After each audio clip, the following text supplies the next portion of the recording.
UP में कांवड़ यात्रा को लेकर एक बार फिर राजनीतिक पारा हाई हो गया है। सावन महीने की शुरुआत से पहले ही प्रदेश की सियासत गर्मा गई है। कांवड़ मार्ग पर दुकानदारों के लिए नाम और पहचान सार्वजनिक करने संबंधी सरकार के आदेश पर वार पलटवार शुरू हो गया है। इस मुद्दे पर एक बार फिर समाजवादी पार्टी और बीजेपी आमने सामने आ गई हैं। बता दें कि सपा के पूर्व सांसद एसटी हसन ने कांवड़ियों की तुलना आतंकियों से कर दी है और मुजफ्फरनगर की घटना को पहलगाम जैसी घटना बता दिया था। वहीं इसको लेकर के डिप्टी सीएम ब्रजेश पाठक ने जमकर सपा पर निशाना साधा। हसन के बयान पर पलटवार करते हुए डिप्टी सीएम ब्रजेश पाठक ने कहा कि सपा के लोग लगातार कांवड़ यात्रा पर बकवास बयान दे रहे हैं। सपा यूपी में शरिया कानून लागू कर तुष्टीकरण की राजनीति करना चाहती है। रखने को लेकर के है, हर स्थिति में हम कानून व्यवस्था को मेंटेन करेंगे और कांवड़ यात्रा सुव्यवस्थित संपन्न हो। धर्म कर्म के लिए जो हमारे भाई जा रहे हैं उनको कोई दिक्कत न हो। वो जो व्रत हैं, व्रत के दौरान उनको खाने पीने की जो दुकानें हैं शुद्ध मिले, उनके मनपसंद भोजन मिले। हर क्रेता का ये अधिकार है कि वो जाने कि विक्रेता कौन है और किससे वो सामग्री खरीद रहा खाने योग्य। और ये इस प्रकार की बातें समाजवादी पार्टी उठा करके केवल तुष्टीकरण की राजनीति कर रही है। और समाजवादी पार्टी के विभिन्न नेताओं के बयान हमने सुने और देखे भी हैं, टेलीविजन के माध्यम से, अखबार में पढ़े हमने।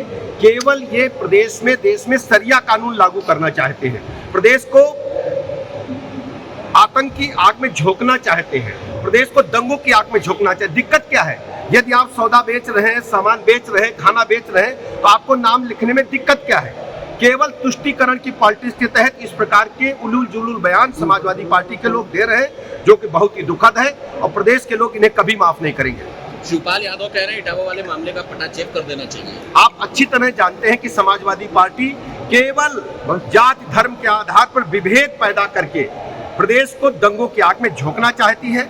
हम हर स्थिति में प्रदेश में कानून व्यवस्था को मेंटेन करेंगे और कांवड़ यात्रा सहित जितने भी धार्मिक कार्यक्रम हैं, सभी धर्मों का सम्मान करते हुए हर स्थिति में हम सकुशल सभी धार्मिक समारोहों को संपन्न कराने का काम करेंगे। यूपी के कांवड़ यात्रा के दौरान दुकानों पर नेम प्लेट लगाने की योगी सरकार के फैसले को लेकर समाजवादी पार्टी के और पूर्व सांसद डॉक्टर एसटी हसन के विवादित बयान ने सियासी तूफान खड़ा कर दिया है। और अब इसी कड़ी में एक और सपा नेता का नाम जुड़ा है। दरअसल सपा विधायक रविदास मल्होत्रा के तीखे बयान ने विवाद को और हवा दे दी है। वही सपा विधायक ने सत्ताधारी दल बीजेपी की तुलना आतंकवादियों से कर दी है। समाजवादी पार्टी के वरिष्ठ विधायक रविदास मल्होत्रा ने सरकार पर तीखा हमला बोलते हुए कहा कि कांवड़ यात्रा के समय दुकानदारों से उनका जाति और धर्म पूछना पूरी तरह से अनुचित है। बीजेपी और आतंकवादियों में कोई अंतर नहीं है, दोनों ही धर्म पूछकर हमला करते हैं।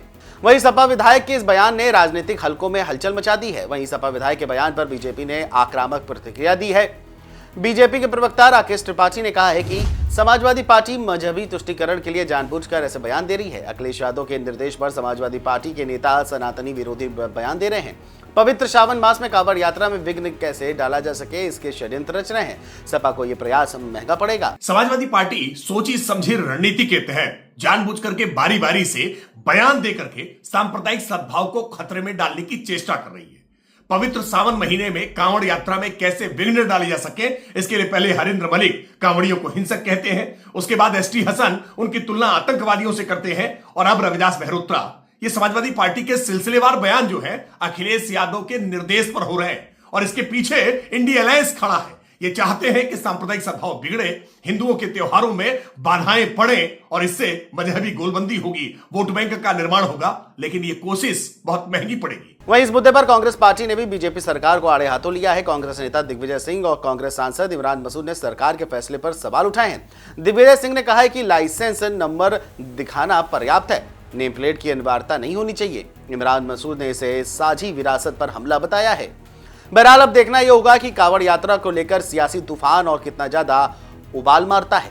Desk report, GMT news.